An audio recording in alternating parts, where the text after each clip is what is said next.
अस्सलाम वालेकुम वरहमतुल्लाहि वबरकातुहू। आज हमारा टॉपिक है वाक़ये का एहतिमाल, प्रोबेबिलिटी ऑफ एन इवेंट। तो वाक़ये का एहतिमाल किसे कहते हैं? तो इसे समझने के लिए आपको एक मिसाल बताते हैं। फर्ज कीजिए एक थैली में या एक बैग में 4 गेंद हैं। थैली में 4 गेंद है, 4 बॉल हैं। उसमें से फर्ज कीजिए 3 सफेद हैं और एक सियाह है। 3 सफेद है और एक सियाह है। तो अब नमूना वसत में कितनी गेंदें हो जाएंगी? नमूना वसत S बराबर कितनी गेंद हो जाएंगी? टोटल 4। फर्ज कीजिए B1, B2, B3, B4, इस तरह से 4 गेंदें हो जाएंगी। यानी N ऑफ S हमको कितना मिलेगा? 4 मिलेगा।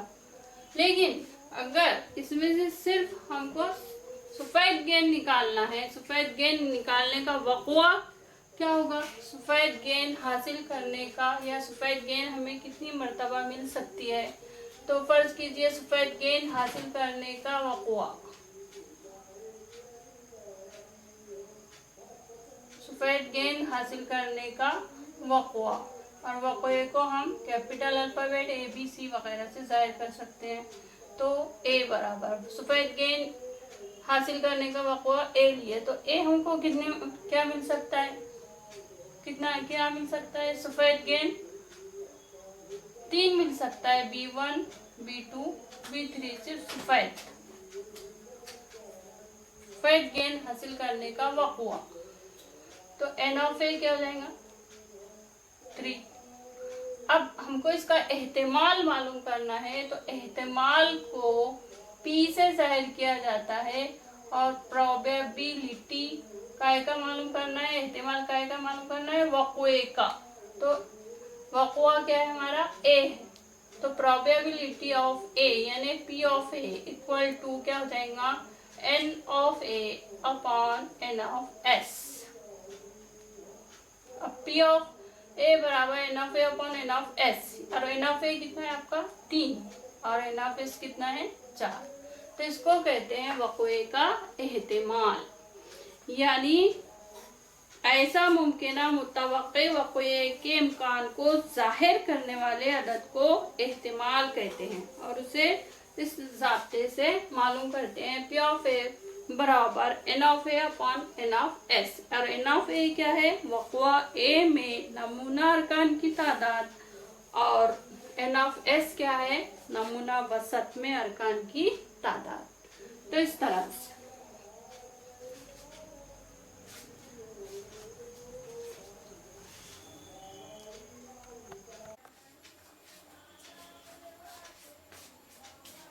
देखिए वक़्वे के एहतिमाल की तारीफ। रियाजी की ज़ुबान में ऐसे मुमकिना मुतवक्के वक़्वे के इम्कान को ज़ाहिर करने वाले अदद को एहतिमाल कहते हैं। इसे ज़ैल का ज़ाब्ता इस्तेमाल करके अदद में या फ़ीसद में इस्तेमाल करते हैं। किसी बेतरतीब तजुर्बे में अगर नमूना वसत S और A उस तजुर्बे में मुमकिना वक़्वा हो, तो उस वक़्वे का एहतिमाल P ऑफ A से ज़ाहिर करते हैं और उसे ज़ैल के ज़ाब्ते के ज़रिए मालूम करते हैं। P ऑफ A बराबर वक़्वा A में नमूना अरकान की तादाद बटे नमूना वसत में अरकान की तादाद। अब वक़्वा A में नमूना अरकान की तादाद को N ऑफ A से ज़ाहिर करते हैं, इसलिए N ऑफ A बटे नमूना वसत में अरकान की तादाद को N ऑफ S से ज़ाहिर करते हैं, ये बटे N ऑफ S। यानी P ऑफ A, जब भी आपको एहतिमाल मालूम करना है, वक़्वे का एहतिमाल करना है, तो आपको यही ज़ाब्ता लगेगा। P ऑफ A बराबर N of A upon N of S। P of A बराबर N of A upon N of S। अब देखिए मिसाल, एक सिक्का उछाला गया है, दर्जे ज़ैल वक़्वों का एहतिमाल मालूम कीजिए। नंबर 1 चित हासिल होता है, नंबर 2 पट हासिल होता है। तो एक सिक्का उछाला गया, तो सबसे पहले नमूना औसत क्या होगा? एक सिक्का उछाला गया,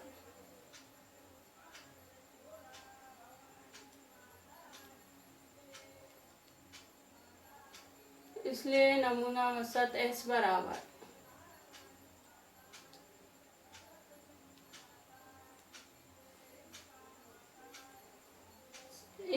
एक ही सिक्का उछालना है हमको, इसलिए सिक्के के दो ही रुख होते हैं, चित और पट, तो H T, इसलिए n of S equal to 2। अब चित हासिल होता है, तो फर्ज किया, चित हासिल होने का वक़्वा A फर्ज कर लो, फर्ज किया A चित हासिल होने का वक़्वा है,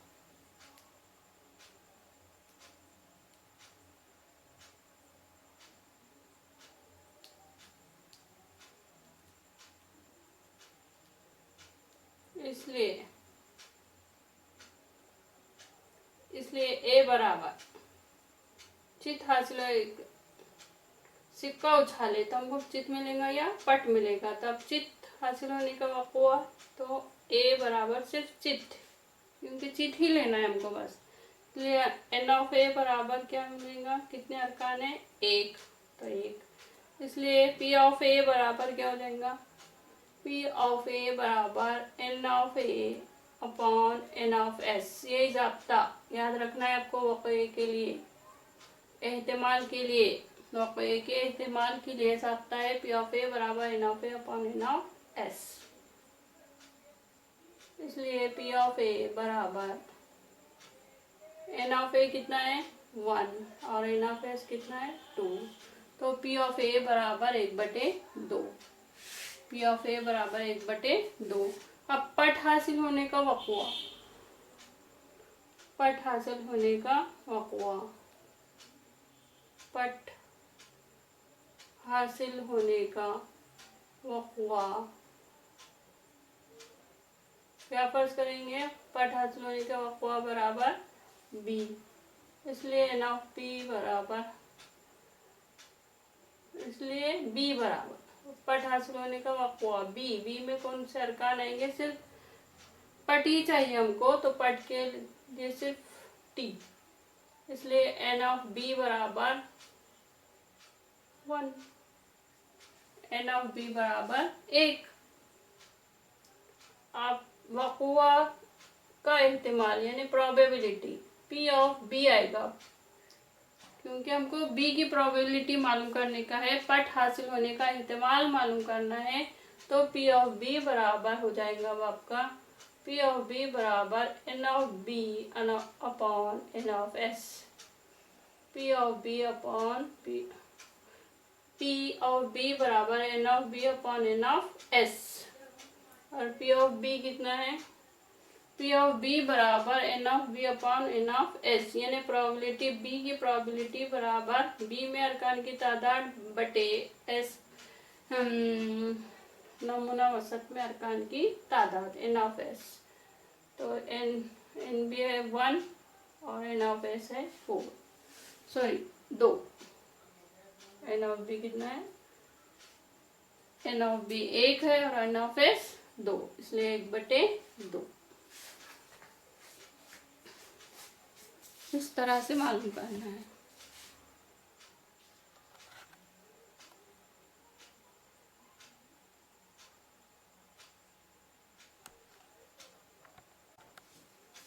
मिसाल 2 देखिए, एक पासा फेंका गया, दर्जे झैल वक़्वों का एहतिमाल मालूम कीजिए। नंबर 1, ऊपरी रुख पर मुफर्रद अदद हासिल होता है। नंबर 2, ऊपरी रुख पर जुफ्त अदद हासिल होता है। तो सबसे पहले एक पासा फेंका गया, तो नमूना वसत क्या होगा? एक पासा फेंका गया,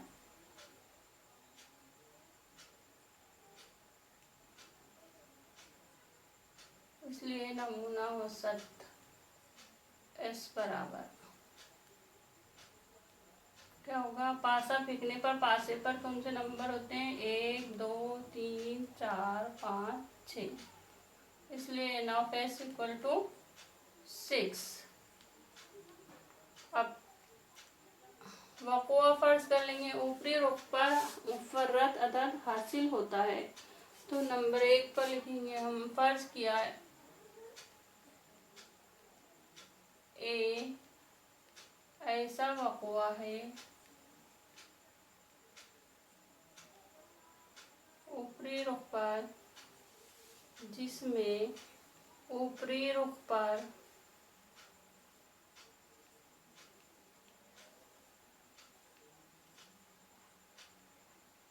मुफर्रद अदद हासिल होता है।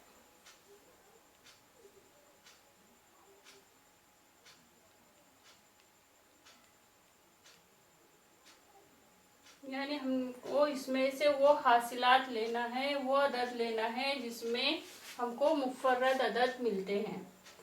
तो एक से शुरू करेंगे। एक मुफर्रद अदद है? नहीं, एक ना मुफर्रद है और ना ही मुरक्कब है। 2 मुफर्रद अदद है। 3 मुफर्रद अदद है। मुफर्रद अदद बोले तो ऐसे अदद जो सिर्फ अपने आप से ही तकसीम होते हैं और 1 से तकसीम होते हैं।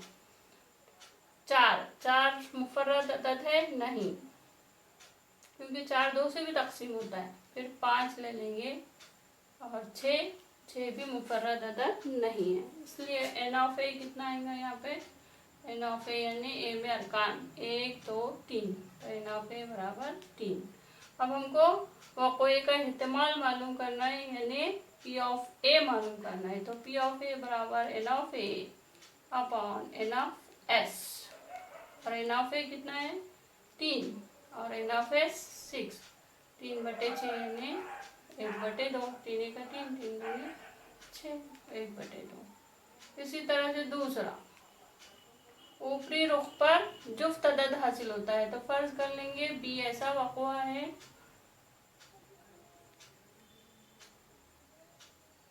जिसमें ऊपरी रुख पर जुफ्त अदद हासिल होता है।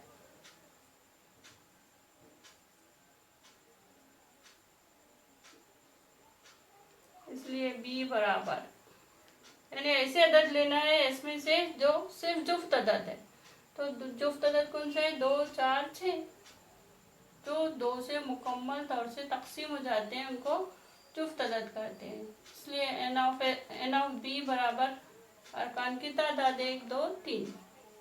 इसलिए अब हमको वक़ुए का क्या मालूम करना है? एहतिमाल, यानी P of B, N of B upon N of S. N of B है 3 और एन ऑफ है 6, 3/6 यानी 1/2, इस तरह से।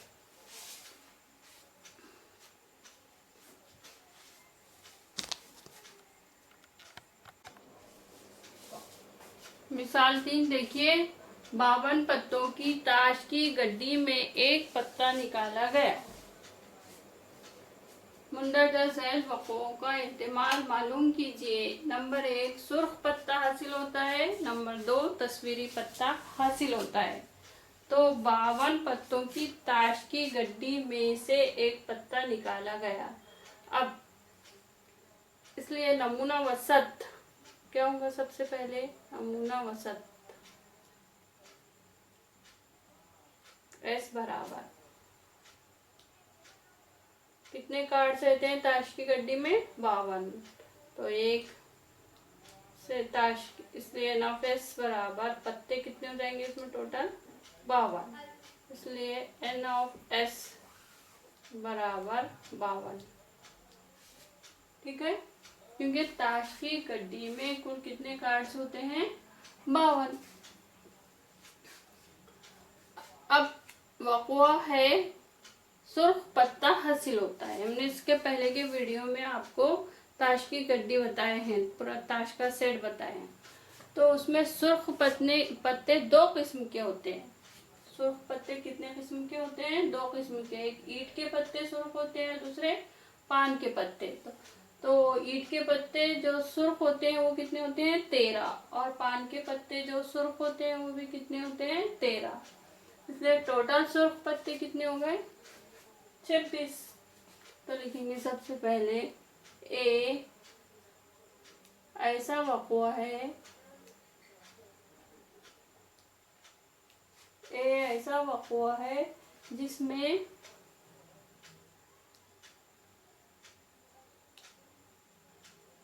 निकाला गया पत्ता सुर्ख है।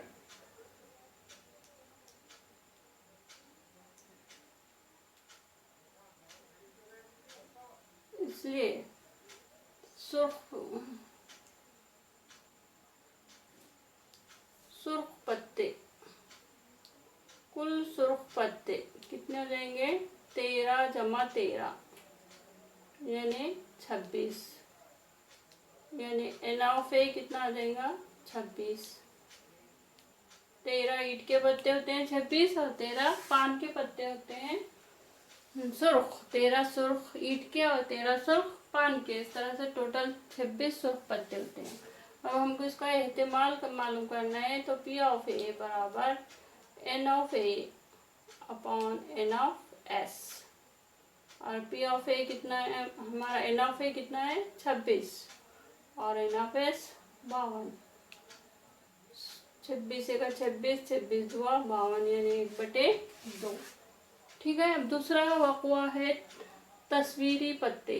निकाला गया पत्ता क्या है? तस्वीरी पत्ता। तस्वीरी पत्ता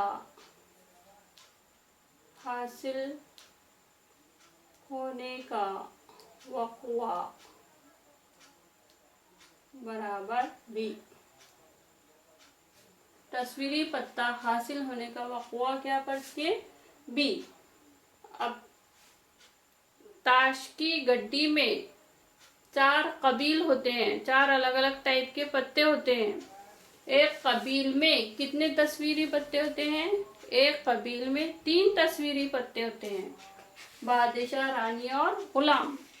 अब एक कबील में 3 तस्वीरी पत्ते हो गए, तो 4 कबील में कितने तस्वीरी पत्ते हो जाएंगे? 12। तो इसलिए कुल तस्वीरी पत्ते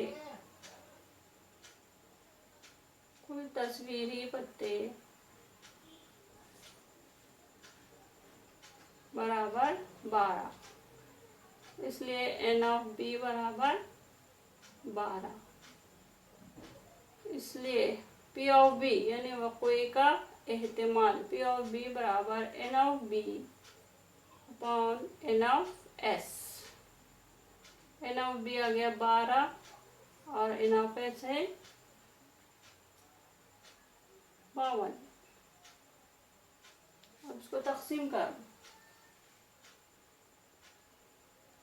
4 दिया 12, 4 का 4, 4 दिया 12, 3/13, 3/13। ठीक है। आगे के नेक्स्ट वीडियो में देखेंगे। अल्लाह हाफिज़।